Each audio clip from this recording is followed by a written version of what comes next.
तेज तर्रार IPS Kailash Makwana MP police के नए मुखिया बन गए हैं। सुधीर सक्सेना की जगह वो ले चुके हैं। प्रदेश पुलिस की कमान संभालते ही मकवाना ने अपने इरादे भी साफ कर दिए। यूं तो वे अपने फैसलों के लिए अक्सर सुर्खियों में रहते हैं, लेकिन अब डीजीपी बनने के बाद उनके सामने काफी सारी चुनौतियां भी हैं। अब तक उनका सफर कैसा रहा, हमारी इस खास रिपोर्ट में देखिए। डीजीपी कैलाश को प्रदेश पुलिस की दी गई है।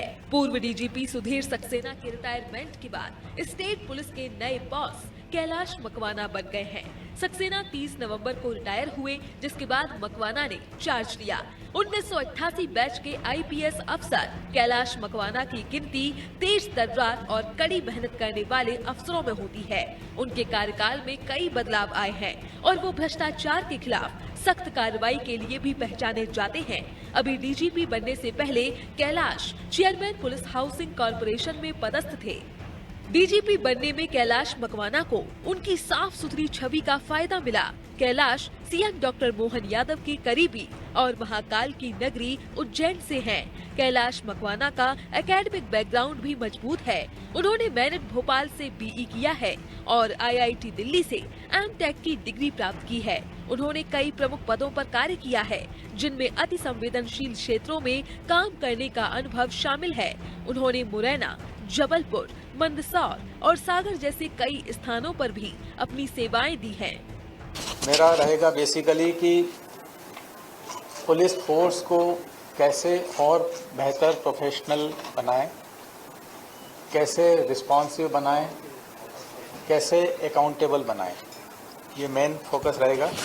कल्याण की बातें बीच में काफ़ी हुई हैं पूर्व में भी, उसको हम और आगे बढ़ाएंगे। तो हमें पुलिस को मजबूत करने के लिए एक तो इंफ्रास्ट्रक्चर बिल्ड करना पड़ेगा, क्योंकि क्राउड मैनेजमेंट और सिक्योरिटी ये एक बहुत बड़ा चैलेंज होगा उस समय। पुलिस के इंफ्रास्ट्रक्चर डेवलप करना, पुलिस पर्सनल को ट्रेनिंग देना, क्योंकि मैं 2004 में जब डीआईजी इंटेलिजेंस था उस समय सिंहस्थ का नोडल ऑफिसर भी था। तो फॉर्चुनेटली मुझे उस चीज़ को नज़दीक से देखने का मौका मिला है कि 1 साल से भी ज़्यादा समय हमें अपने पुलिस फोर्स को ट्रेनिंग देने में लगता है कि उनको किस तरह का कर्तव्य निर्वहन करना है। वो एक मेजर चैलेंज है। मकवाना का पुलिस विभाग में करियर उतार चढ़ाव से भरा रहा है। उनका 3.5 साल के अंदर 7 बार तबादला हुआ था। कमलनाथ सरकार के दौरान 1 साल में ही वे 3 बार इधर से उधर हुए। उनके ट्रांसफर की सूची में ADG intelligence, ADG narcotics, ADG CID और एडीजी प्रशासन जैसे प्रमुख पदों पर कार्य करना शामिल है। उन्होंने हमेशा भ्रष्टाचार के खिलाफ कड़े कदम उठाए हैं।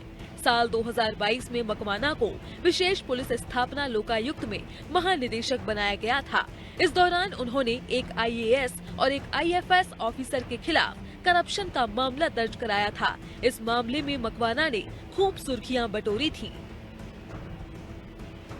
मकवाना को प्रदेश पुलिस की कमान मिल गई है। इसके साथ ही उनके सामने कई चुनौती भी होंगी। पहला तो ये कि प्रदेश में लॉ एंड ऑर्डर को और बेहतर बनाना होगा। रेप से जुड़े नए कानून को भी और बेहतर तरीके से इम्प्लीमेंट करना होगा। तो कुछ एक जिलों में नक्सल गतिविधियों पर भी लगाम लगानी होगी। हालांकि मकवाना दंतेवाड़ा, बस्तर जैसे जिलों में अपनी सेवाएं दे चुके हैं, इसलिए नक्सल समस्या से निपटना उनके लिए कोई बड़ी समस्या नहीं होगी। खैर, अब देखना होगा कि नए डीजीपी कैलाश मकवाना के कमान संभालने के बाद प्रदेश की कानून व्यवस्था में और कितना सुधार आएगा। ब्यूरो रिपोर्ट, अनादि टीवी।